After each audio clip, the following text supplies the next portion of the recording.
Hello, everyone. My name is Stuart Weiner, and I'm presenting today on detecting employment scams. Employment scams, like many other fraudulent schemes, are designed for one thing: to separate us from our hard-earned money. Employment scams are especially insidious because they attempt to take advantage of those of us who are in transition because they feel vulnerable and are anxious to get back to work. They expect people in this position to jump at a job offer that's made without really looking at many of the red flags that accompany the job offers that they make. I hope you enjoy this presentation and find it valuable. I thought I'd start today's presentation with a bit of historical perspective. For many years prior to the digital age, most job hunters would scan local and national newspapers for work opportunities. Sometimes work-from-home ads, like the one that's on the screen, would appear in papers or in the back of magazines. They often targeted stay-at-home moms or folks that were looking to make some extra money.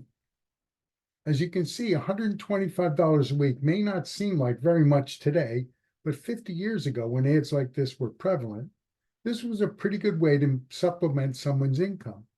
Although some of these ads may have been for legitimate work, many of them were scams. In fact, they might be among the earliest form of job scams. I've highlighted a few red flags in the ad that might suggest a scam, including they offer these jobs even when there was little need for a company to have people do a job like this from home, given all the bother and expense of shipping materials to the workers and managing people and expenses at a distance. As I said, $125 or $150 a week for this kind of work seems like it would have been a lot of money at the time. No experience necessary suggests that training would have to be given, but at what cost to the worker?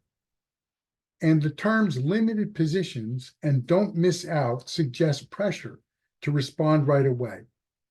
Just like we will see in today's digital marketplace, gullible job seekers were asked to send money to the company for supplies and training. In many of these cases, the victim would never receive anything in return for the money they sent to the company. Excuse me a second.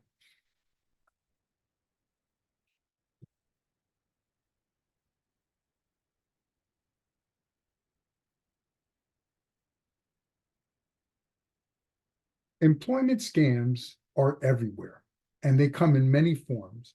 Recognizing them for what they are is the key to protecting yourself from them. Just what are employment scams, and how do they impact today's job seekers? Let's start with a definition of an employment scam. Employment scams, also called job scams, are deceptive and fraudulent schemes in which individuals or organizations pose as legitimate employers to trick job seekers into providing personal information, money, or both under false pretenses.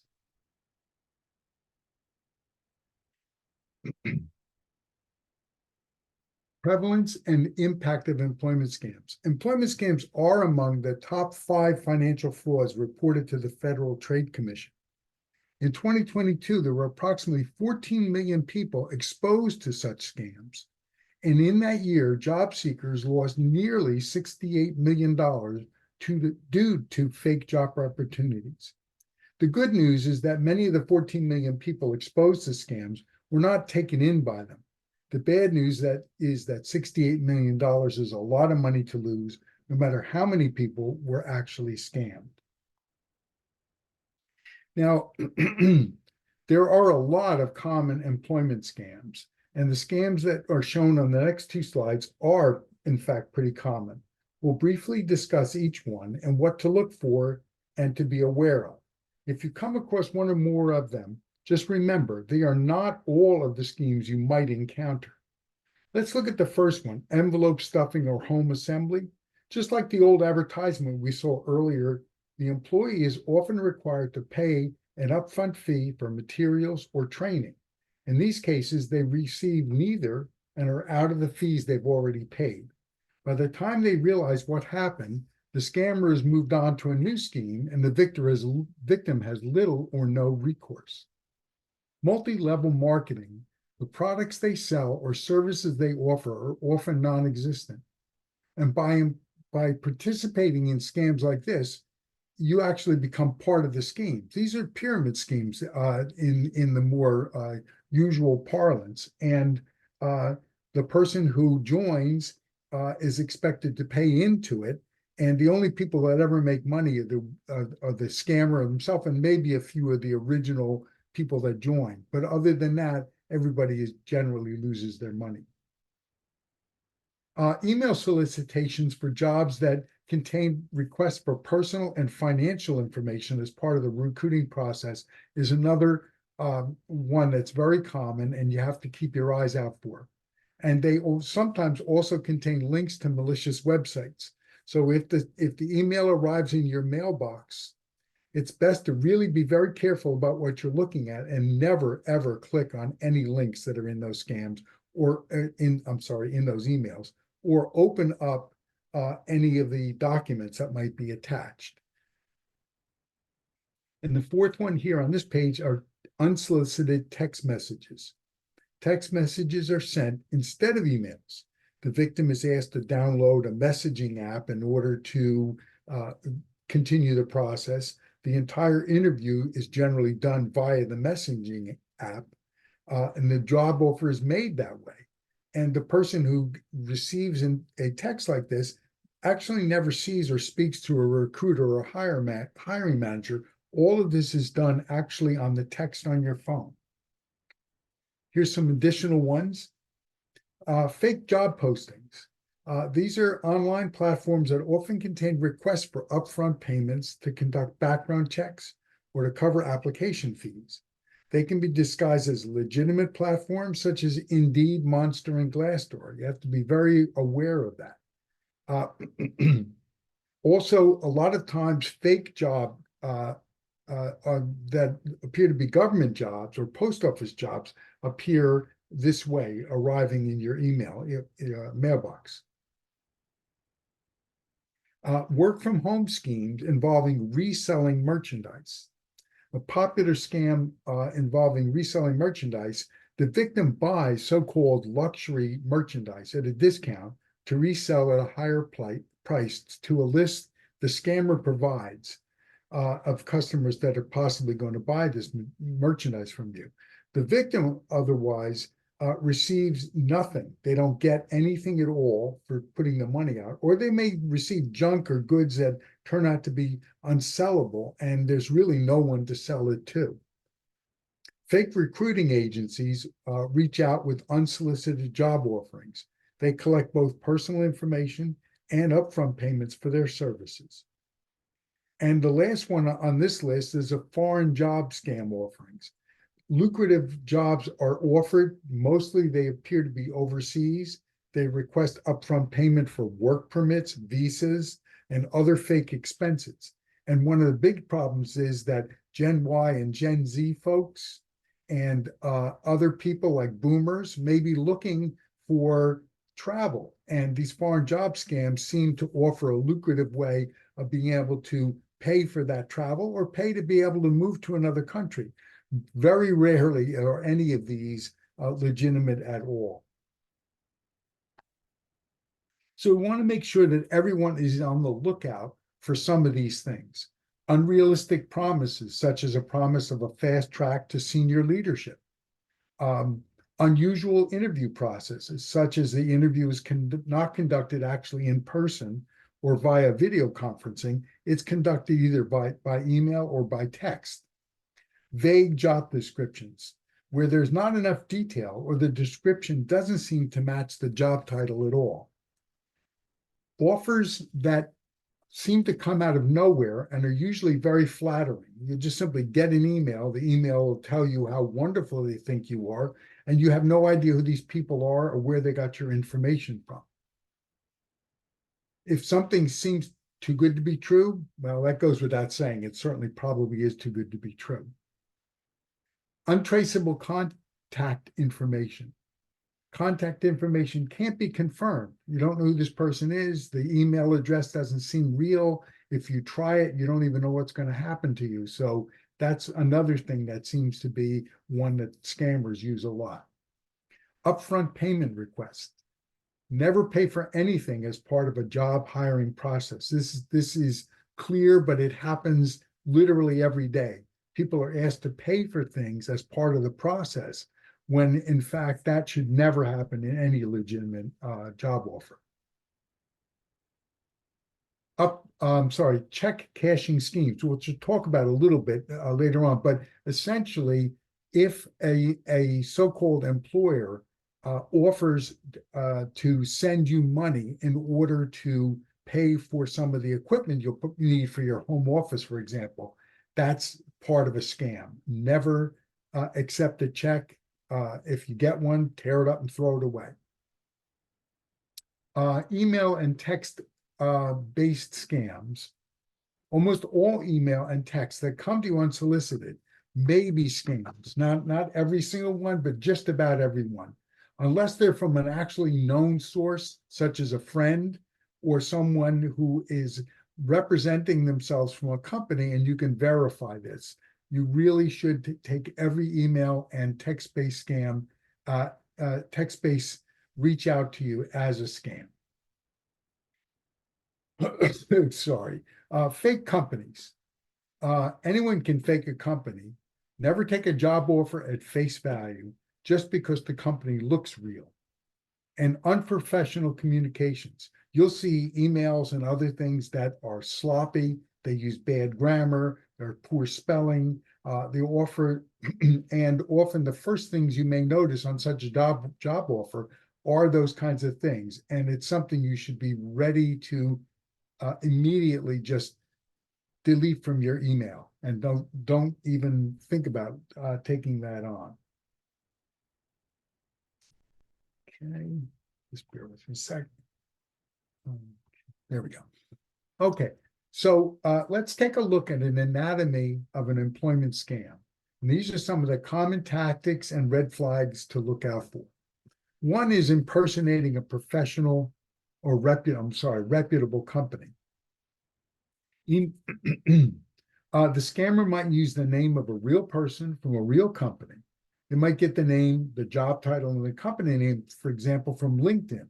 This has all the appearance of legitimacy, but since you are most likely never to see or speak to the individual because they use only email or, as I mentioned before, a messenger app, it might be hard to make the connection. The job offer is overly attractive. It seems, again, almost too good to be true. The pay is high for the type of work, or the work itself is not related to your job skills. There's an urgency on the part of the recruiter. They'll pressure you to act quickly so you don't lose out on a great opportunity. And they almost immediately announce that you're hired. And of course, as a new hire, they need your information, such as your social security number, your date of birth, your banking information, and other personal data, in order to process you as a new employee in their system. That's a natural thing. Everybody knows you have to give your information to your new company once you actually are hired. This hiring process seems to take place all by email or all by text message, and you don't actually have a real job in your hand when all this is taking place. So some of the red flags are to watch out for: email addresses that do not match a company's name. In fact, almost always a personal email address. You'll get something with Gmail on it rather than a legitimate company email that you would expect to receive if you were being contacted by a real company.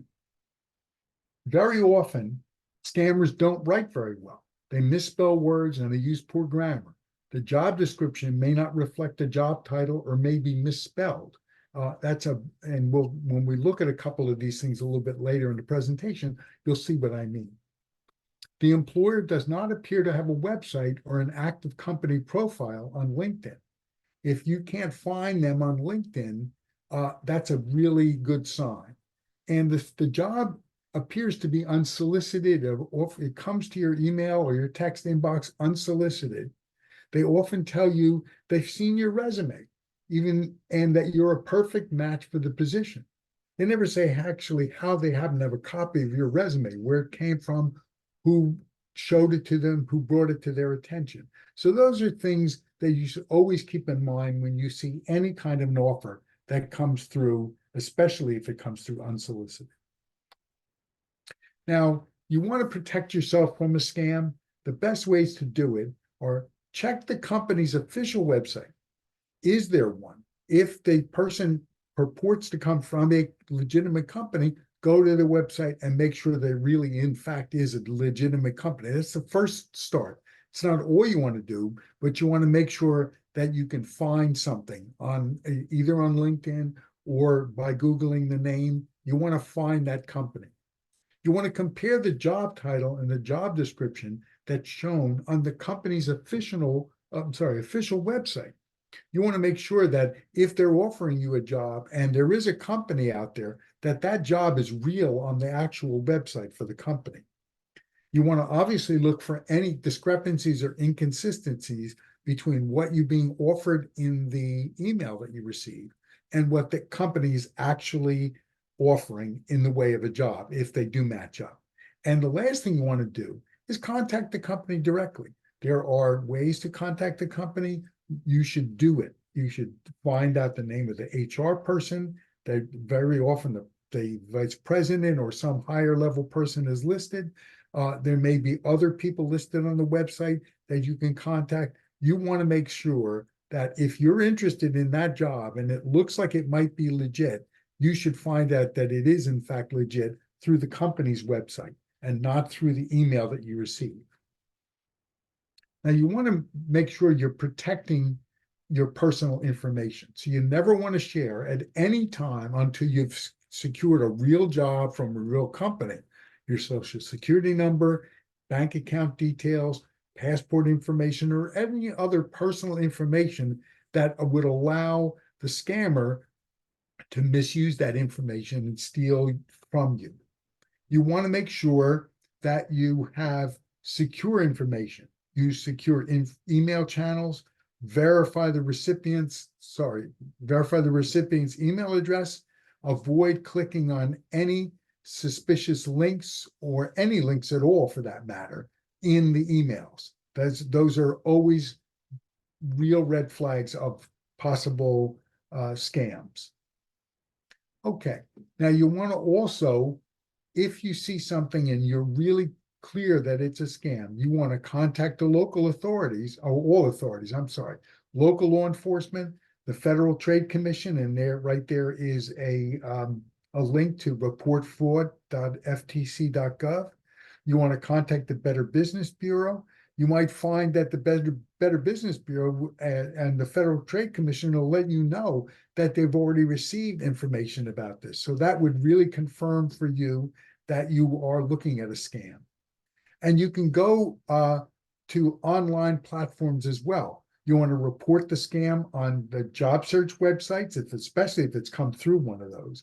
You want to flag scam emails to email providers. Let the email provider know that you've received a scam email. You can go onto Google or whoever and let them know that you've received a scam, and you can move that information over to your you can save it somewhere on your computer so that you know that scam, if it ever comes through again, you're going to be able to recognize it right away.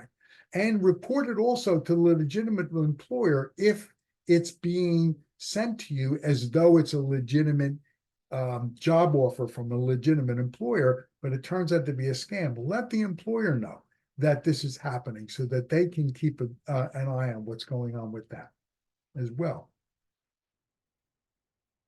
Let me just move this down. Okay, now I want to just cover a few real life examples of scams I've seen and some of my colleagues have seen, which I think would be helpful for all of us to kind of get a good idea of what these kinds of things actually look like.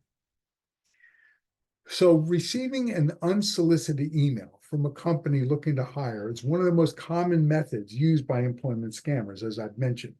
So on the following slides, we'll show a couple of examples of what to look for if you receive this kind of a job offer. And here we go.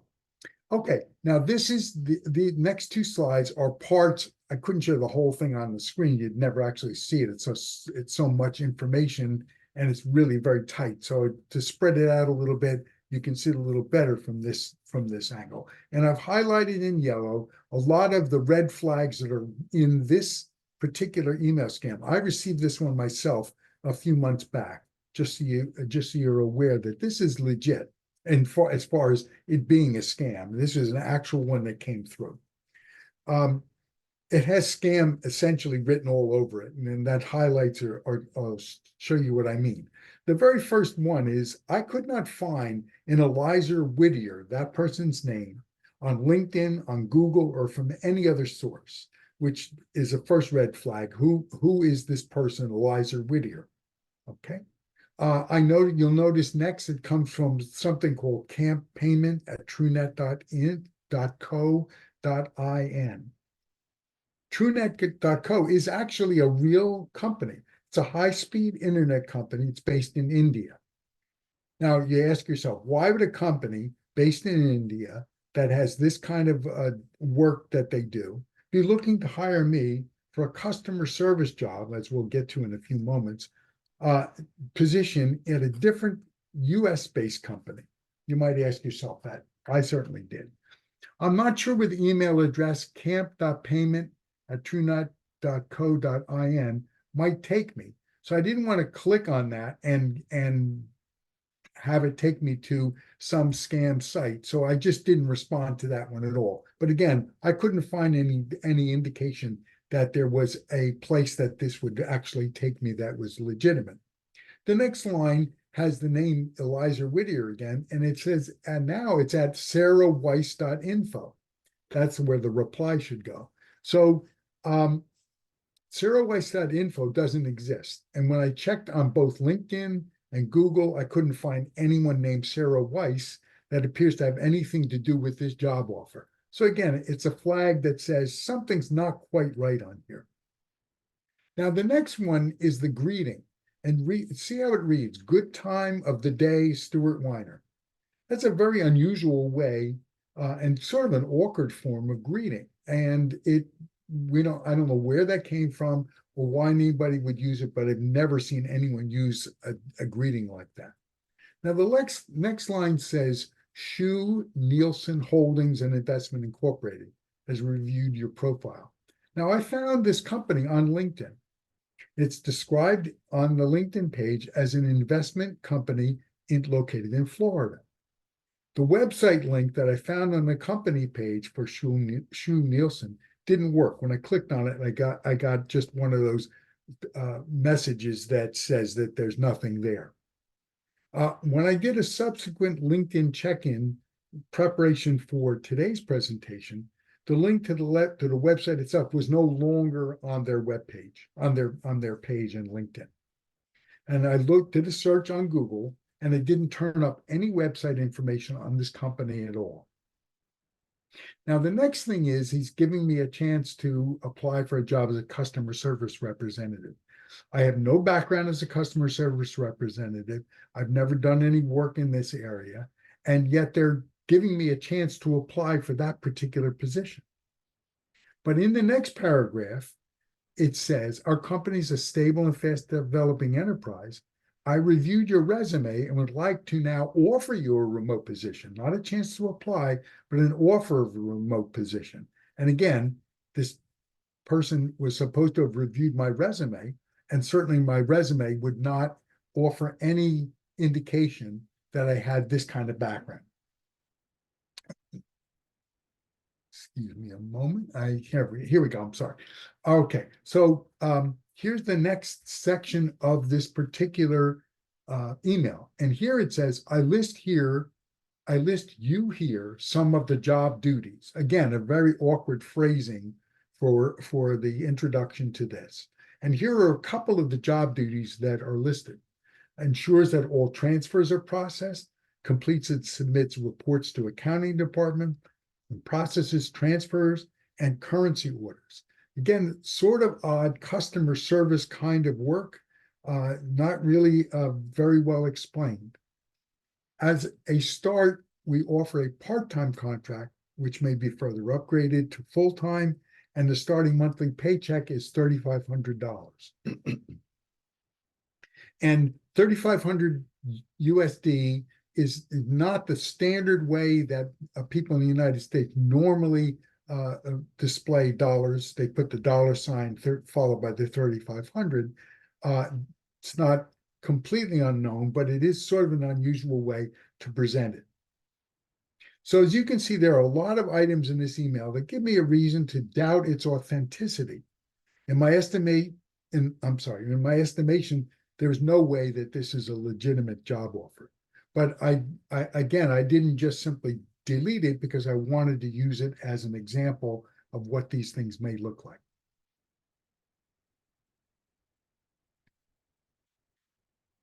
Here's some red flag excerpts from an email received by a colleague of mine.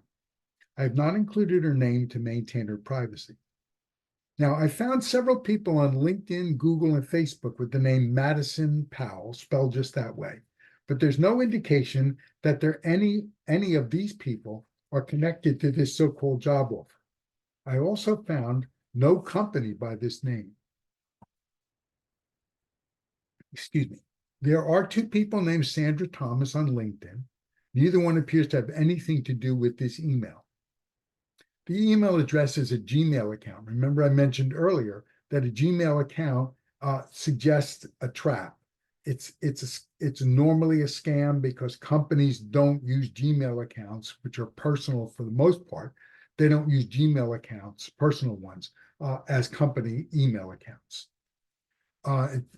The email is not addressed to a person. It just says hi with a colon and a blank after it, which is a very unusual, almost impossible way for somebody to address on a business email. It starts off by referring to our crew. It says our crew concentrates on a number of solutions. Again, a little bit unusual for a company to refer to themselves as our crew, not impossible. And certainly in a very hip sort of company, maybe that wouldn't have a problem.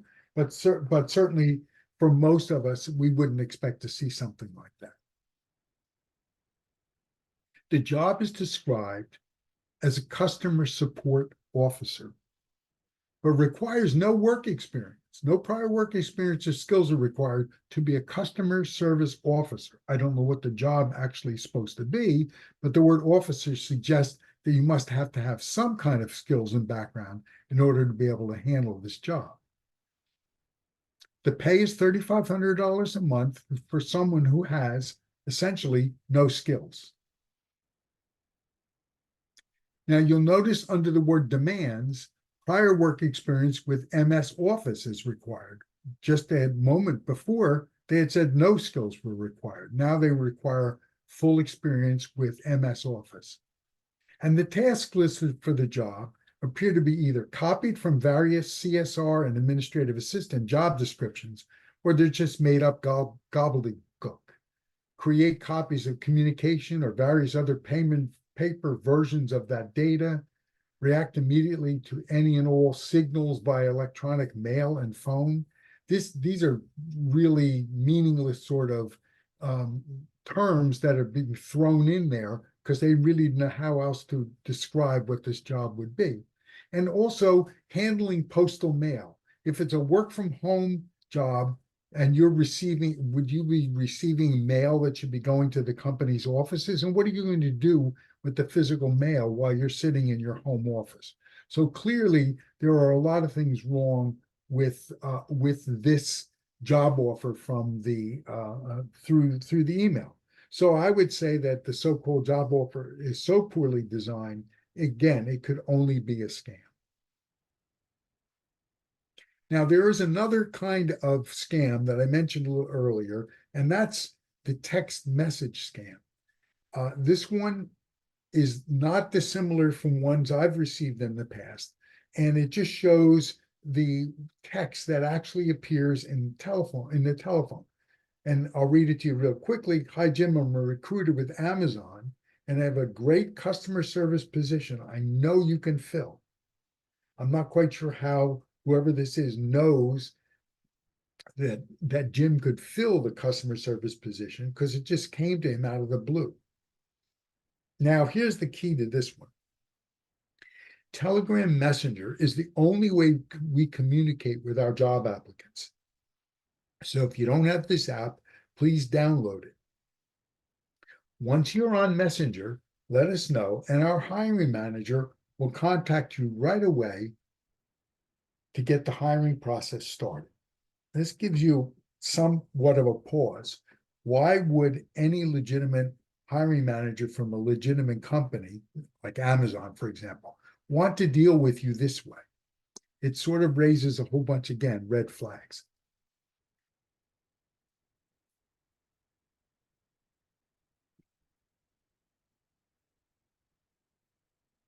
So let's take a look at this, okay?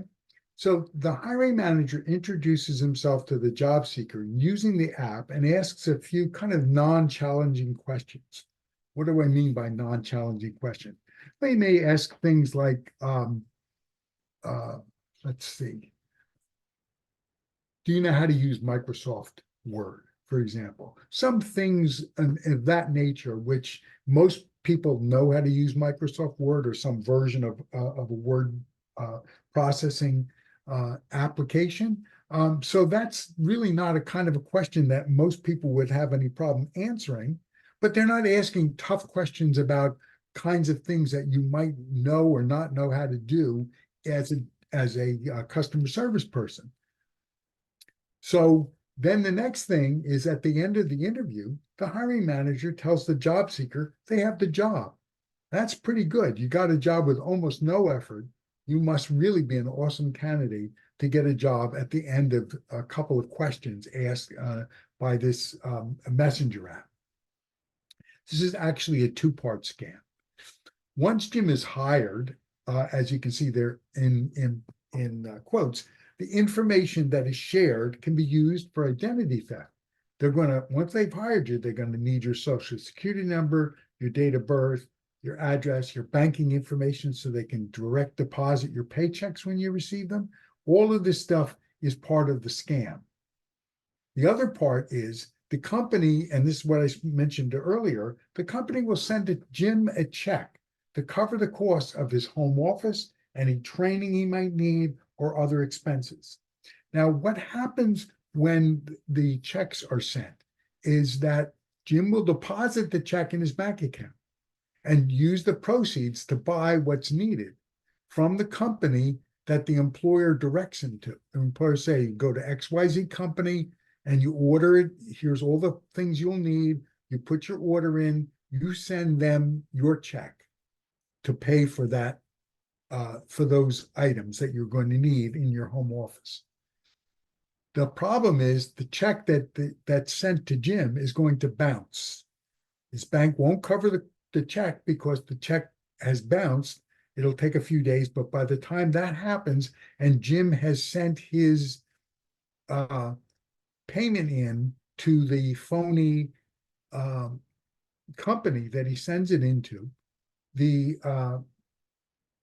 that check will be cashed by whoever receives it, and that's where the money goes. There's no items will ever be delivered, no materials will ever be sent to Jim's home. He won't get that laptop computer he's thinking of, and the printer he'll need, and all the other materials that he has to buy to do his job for these people, because there really isn't anybody out there. It's all phony.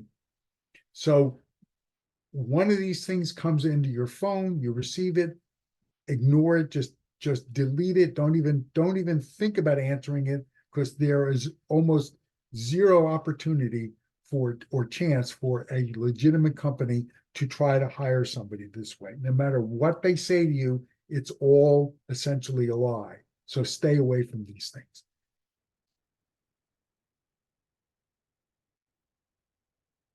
Now, I wanted to show you a couple things from LinkedIn. This is actually a message I received on my LinkedIn account And it's kind of interesting the way it looks. It appears that the sender sort of unintentionally used the template that they developed for their message instead of actually sending me a message. That's why in red it says type of company, committed to values. This probably would have been filled in by the computer when they were ready to start sending this out to as many people as they possibly could as a scam. So right off the top, you can see that you would not receive something like this. There's no way this can be legitimate. And there's a couple of things that suggest it's doomed to failure right from the beginning. First of all, the look of this thing as a template rather than an actual document that should come to somebody is one thing. And the other is there's nothing there to respond to. There was essentially a common name that was used, John Smith or something like that. So I couldn't find out the name of the person who sent it because how many John Smiths are on LinkedIn? So that was one thing that made it impossible to follow up with. And the other thing is that there was no way to confirm anything in the message because it just doesn't tell you anything. So this one was a mistake right from the beginning. They never should have sent this out. You can't do anything with it. But I wanted to point out that sometimes people are very, very careless when they're putting these things together, and they'll send out almost anything to anybody in hopes of getting somebody to notice. The problem with this one is they just was so wrong from the beginning, there's no way it could ever work. And I reported it to LinkedIn as a scam, which you can do.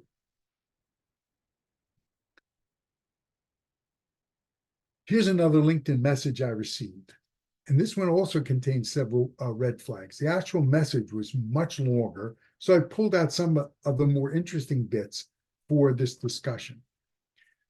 You'll notice that no company name is ever given, and the writer doesn't give their name as either. I'm an assistant at my employer's company, whatever that happens to be. The term experienced field professional doesn't really mean anything. It's kind of vague.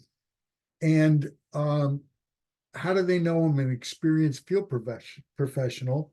My LinkedIn profile doesn't suggest that at all. We feel you perfectly match our needs and are the best candidate to partner with. And again, that would raise a question of how do I match their needs? I have no idea what their job even is. I bet the writer doesn't know what the job is either. And the last one is my role is to assist the employer, so I can't provide project details directly. Well, why can't they provide anything? Why would I want to be interested in a job that tells me exactly nothing about the job? And again, if I reply to them and they can get me on the hook, they may be able to take me to places I don't want to be. So in this case, again, I reported this to LinkedIn as a scam. In my view, there's no way that this could be legitimate. And it looks like it was done so poorly that, again, it raises so many red flags that I wouldn't even consider going into this kind of an operation. Now, I just want to give you sort of like at the end, if you want to use job search sites, and that first one there, using reputable job search websites. If you want to use those sites, that's fine. But you want to stick with the reputable ones. You want to look at Indeed and Monster and LinkedIn, for example. You want to use them as you see fit. If you feel that they're the kind of sites that are going to help you find a job, that's perfectly great. That you should do that. But if anything about a job offer that seems to come from anything, from whether it's a legitimate site or something totally out of the blue, you want to really be very careful. If a job seems to come from a reputable job site, check it out anyway. Don't just click on it and start working on it. Take your time. Go back to the site. Verify you're getting it from the right place, that it's a real legitimate job coming from a legitimate job search site. So you don't wind up going down these rabbit holes that these folks will take you to. Always protect your personal information. Don't share any information, any personal information on any kind of social media, on email, or by phone that can be misused by others. However you get it, make sure you verify before you trust anybody. Now, always trust your instincts. Make sure that you verify, verify, verify whatever you get. And if anything looks even remotely fishy, let it go. Even if you really, really, really need that job, don't let yourself be fooled by that. Take your time, work through it. You're not going to miss out on a job if you get an email and they're suggesting you hurry and get, that's another red flag. Don't rush yourself. Take your time and trust your instincts. Make sure you verify everything you get. And always consult with those you trust. If you trust somebody, you've worked with them before, they're a family friend, they're a relative, they're someone you've worked with in another job, trust those people to help you check things out. Don't allow yourself to be taken for a ride by any of these scammers, because that's all that you're going to do is going to lose your money. Okay, that really finishes my presentation. And for the folks that are in the audience, are there any questions? Thank you so much, Stuart. Great presentation, really lovely. A lot of very useful information. I have a couple of questions, and Sure. maybe our guys have some questions as well, but let me start with mine. You said you reported that scam to LinkedIn. How exactly do you report something to LinkedIn? Yeah, on any correspondence you get on LinkedIn, there's on the right-hand column of the page you're looking at when you're looking at the message. There, I don't remember exactly the configuration, but there's a little box on the right-hand side, and you can click on the box with some options. And one of the options you can get when you're getting a message, any kind of message, there's options to respond and do other things, but there's also an option to report that to LinkedIn as a possible scam. So you want to be able to take advantage of that. I'm not sure I remember the words, and I'll try to find that out and make sure that when I do the presentation, I mention exactly what that might be. But you can do that very easily. Every message you get on LinkedIn can be reported as a problem if you see something wrong. Okay. Another question. In the beginning of your presentation, in the slides where you were talking what to be on the lookout for, you mentioned we should see signs like unprofessional communication, poorly written job descriptions, and you also showed some examples. Mm-hmm. And I definitely agree, those are poor communications, definitely. But sometimes, maybe I'm wrong, but sometimes I know that there are recruitment agencies of like second degree, so to say, which are not internal HR departments of the company, but they work with the companies. I remember one of the recruiters, Ed Han, talked about it, that there are third party recruitment agencies. And Yes. sometimes there are people in those agencies that are not native speakers, and their emails may be chaotic.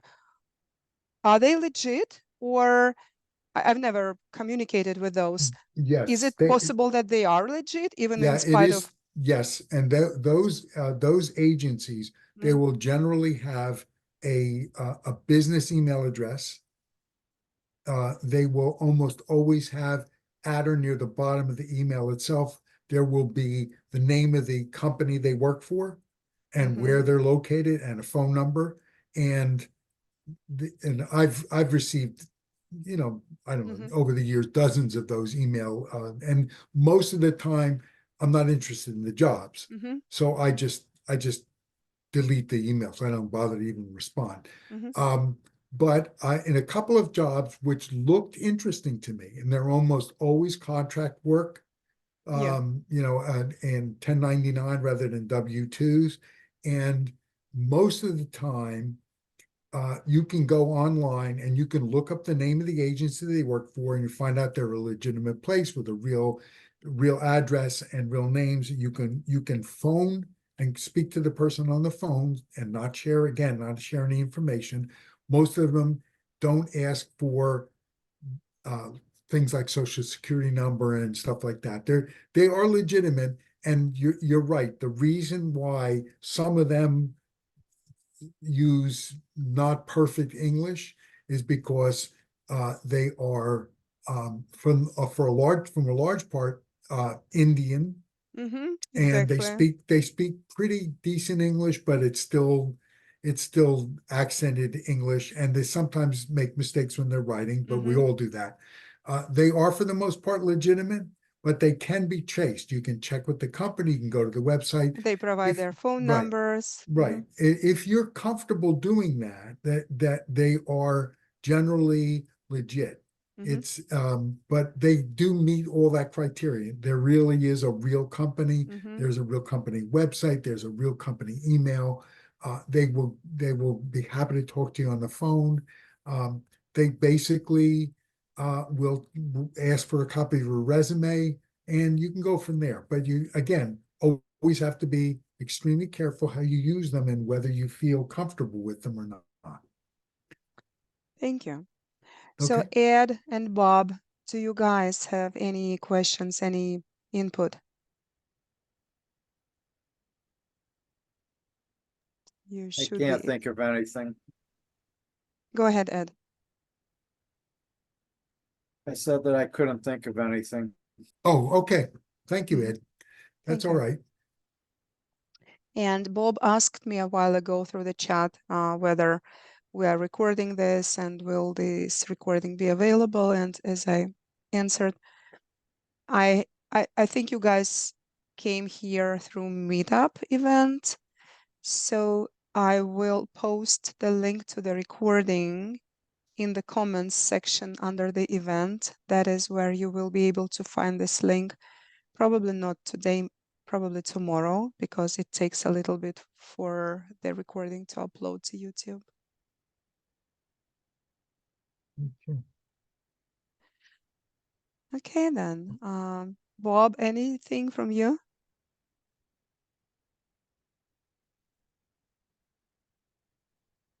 Okay, so thank you so much for attending this event, Ed and Bob. I hope this information was useful to you, and we definitely hope it will help you to be better at discerning scam from real jobs. And we wish you a lot of luck with the real jobs, definitely. Okay, guys. Take care now. Thank you. Thank you so much. And Stuart, I will stop the recording just now and we can stay a little bit longer, right? Can we? Oh yeah, you and I Mhm. can